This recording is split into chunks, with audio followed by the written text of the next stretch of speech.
নমস্কার, নিউজ 7 ডেজে আপনাকে স্বাগত। আজকের বিশেষ খবর, পশ্চিমবঙ্গের 2026 বিধানসভা ভোট এখন চরম পর্যায়ে। প্রথম দফায় উত্তরবঙ্গ সহ মোট 152টি আসনে ভোট হয়েছে। বিশেষ করে বিজেপি এবং টিএমসি উত্তরবঙ্গকে সবচেয়ে গুরুত্বপূর্ণ যুদ্ধক্ষেত্র হিসেবে দেখছে।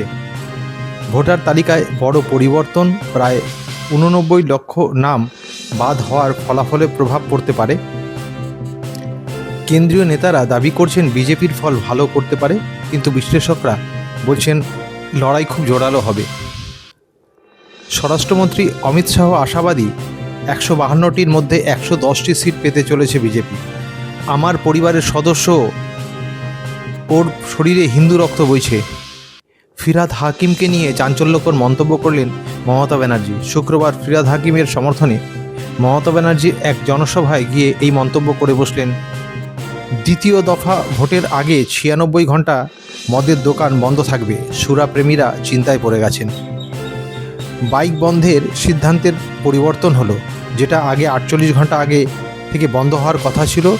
কোর্ট রায় দিয়েছে সেটি 12 ঘন্টা আগে বন্ধ হবে এবং বিশেষ কারণ ছাড়া বাইক নিয়ে বেরোনো যাবে না। উত্তরবঙ্গে কে কতটা আসন পেতে পারে, এই প্রশ্ন সবার মুখে মুখে। 2021 এবং পরবর্তী ভোটগুলোতে বিজেপি উত্তরবঙ্গে এগিয়েছিল। টিএমসি এবার সেই জায়গায় রিকভার করতে চাইছে। অনেক আসন খুব কম বেশি ব্যবধানে জিতছিল, তাই ফল বদলানো সহজ।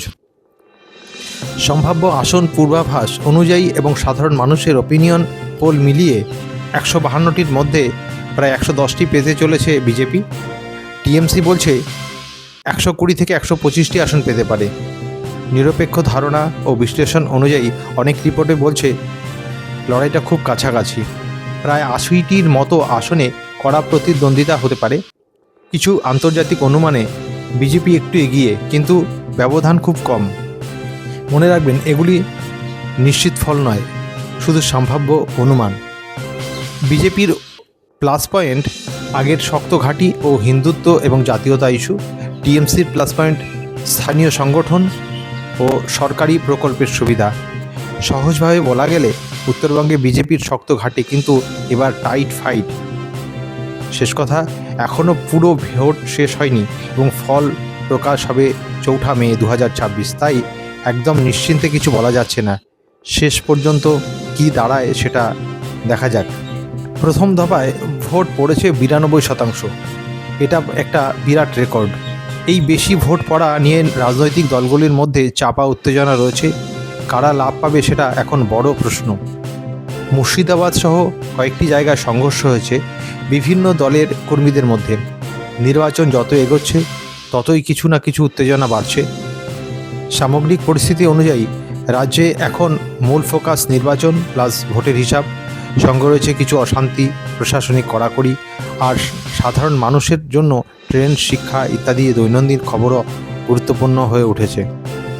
খবর এখনকার মতো শেষ হলো। নিউজ 7 ডেজের পক্ষ থেকে আপনাদেরকে আবার ধন্যবাদ জানাই। চ্যানেলটিকে সাবস্ক্রাইব করবেন, লাইক করবেন, কমেন্টস করবেন এবং আপনার মূল্যবান মতামত পোষণ করবেন এবং শেয়ার করবেন। ধন্যবাদ।